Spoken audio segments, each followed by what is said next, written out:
Penyesuaian nilai upah minimum untuk 2023 dihitung menggunakan formula penghitungan dengan mempertimbangkan variabel pertumbuhan ekonomi, inflasi, dan juga indeks tertentu. Pemerintah menetapkan batasan maksimal 10% untuk kenaikan upah di 2023. Dan ini juga akan mempersempit para pencari kerja ataukah pengusaha akan memilih untuk menyudahi hubungan kerja dengan karyawan untuk tetap bertahan. Sudah bersama saya melalui sambungan Zoom, Adi Mahfudz Wuhaji, Wakil Ketua Umum Kadin Indonesia Bidang Ketenagakerjaan. Selamat pagi Pak Adi, bagaimana kabar Anda? Selamat pagi, salam sehat Mbak Meki dan pemirsa semuanya. Salam sehat Pak Adi, kita langsung saja ke topik utama kita pada pagi hari ini yaitu adalah upah minimum. Maksimal kenaikan upah sudah ditentukan sebesar 10%. Bagaimana tanggapan pengusaha terkait hal ini dan apakah ini juga sesuai dengan ekspektasi pengusaha Pak? Ya, tentu yang pertama terkait kenaikan upah minimum dengan kenaikan maksimum 10%, itu tersebut adalah atau hitungan yang dikeluarkan oleh pemerintah. Dalam hal ini adalah Kementerian Ketenagakerjaan melalui Permenaker nomor 18 tahun 2022 tentang penetapan upah minimum tahun 2023. Kebijakan tersebut, Mbak Meki, itu menjadi kewenangan sepenuhnya pemerintah, Mbak Meki. Jadi ini juga sebagai pengusaha tentu juga dikagetkan karena memang itu sifatnya memang mendadak dengan penetapan kenaikan tersebut, yakni tidak sesuai dengan PP 36 tahun 2021 tentang pengupahan yang memang selama ini menjadi instrumen pijakan utama kami. Yakni hal tersebut kiranya juga persepsi itu jadi berubah. Yang sekiranya kita juga memproyeksikan di perusahaan kami berdasarkan PP 36, namun kiranya saat ini ada perubahan-perubahan yang mendasar tersebut. Itu Mbak Meki. Oke, ini ada beberapa kata kunci ya Pak Adi yang saya tanggap dari Anda. Yang pertama adalah kaget dan mendadak seperti itu ya. Nah, apakah angka batas 10% ini sudah dikomunikasikan pemerintah sebelum diumumkan Pak Adi? Gini, angka batas maksimum kenaikan 10% tersebut itu tidak dibahas melalui mekanisme tripartit, dalam hal ini adalah Dewan Pengupahan Nasional. Karena hal yang mana kita tadi saya sampaikan di depan bahwa Permenaker 18 ini tersebut memang sepenuhnya di kewenangan kebijakan Kementerian Ketenagakerjaan. Begitu Mbak Meki.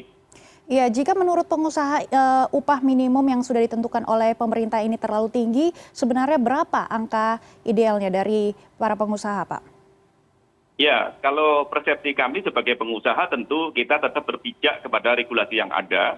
Jadi idealnya tentu disesuaikan dengan PP 36 tahun 2021 tentang pengupahan itu. Nah, proyeksi yang dimungkinkan itu tidak jauh dari pertumbuhan ekonomi atau inflasi yang saat ini ada. Yang tadi sudah disampaikan sama pengantar dari Mbak Meki di CNN ini, itu kiranya itu kita pijaki bersama. Kami di pelaku usaha itu taat regulasi Mbak Meki. Nah, dan kami juga tentu ingin ada satu kepastian dalam hal ini sejauh mana regulasi untuk menetapkan pengupahan itu memang clear, itu memang mengacu kepada regulasi yang saat ini berjalan. Itu Mbak Meki.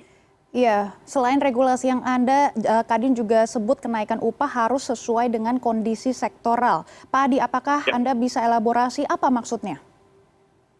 Kondisi sektoral itu dimaksud adalah bahwa industri yang bergerak pada sektor usaha tertentu yang memang itu benar-benar mampu atau tidaknya untuk menaikkan nilai upah tersebut, Mbak Meki. Jadi tidak semua sektor usaha punya kemampuan yang sama. Ini yang perlu kita pahami bersama bahwa terlebih juga disesuaikan dengan klasifikasi usaha besar, menengah, dan kecil.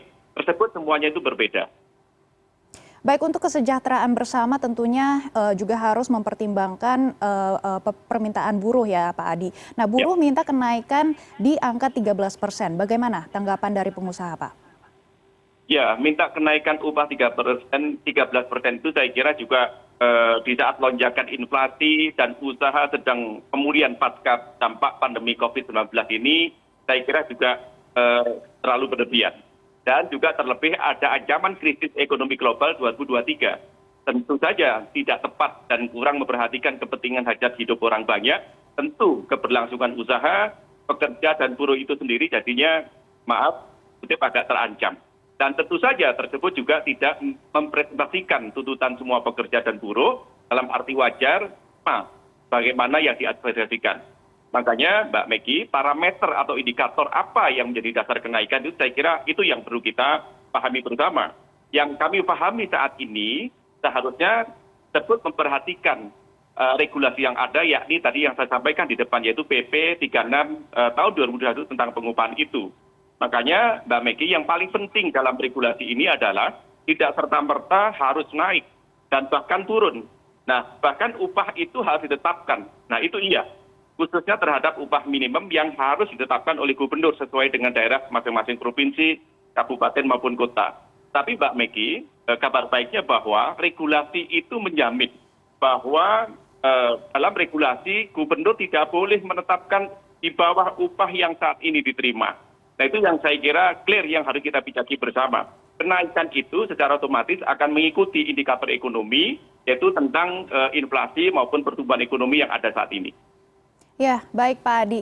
Kalau misalnya kita lihat jika angka 10% ini memberatkan, insentif apa yang bisa dikeluarkan pemerintah untuk membantu pengusaha, Pak? Ya, tentu saja dukungan pemerintah, kehadiran pemerintah sepenuhnya itu memang kita tunggu, terutama dalam bentuk fiskal atau non-fiskal. Fiskal itu diantaranya adalah pajak maupun pendapatan negara yang lain terhadap industri khususnya padat karya kami yang sangat membutuhkan. Hal yang sangat krusial di tengah PHK ini, baik pasca akibat terkena pandemi COVID-19 dan juga terlebih juga ketidakpastian di saat resesi ekonomi global. Kami tentu keberlangsungan usaha, kami sangat membutuhkan kehadiran pemerintah tersebut dalam stimulus-stimulus yang memang kami butuhkan. Baik, semoga kebijakan kenaikan upah minimum bisa diterapkan di lapangan sesuai dengan kondisi sektoral dan juga bersama memulihkan ekonomi Indonesia. Terima kasih Adi Mahfudz Wuhaji, Wakil Ketua Umum Kadin Indonesia, Bidang Ketenagakerjaan sudah bergabung bersama kami di Bisnis dan Referensi.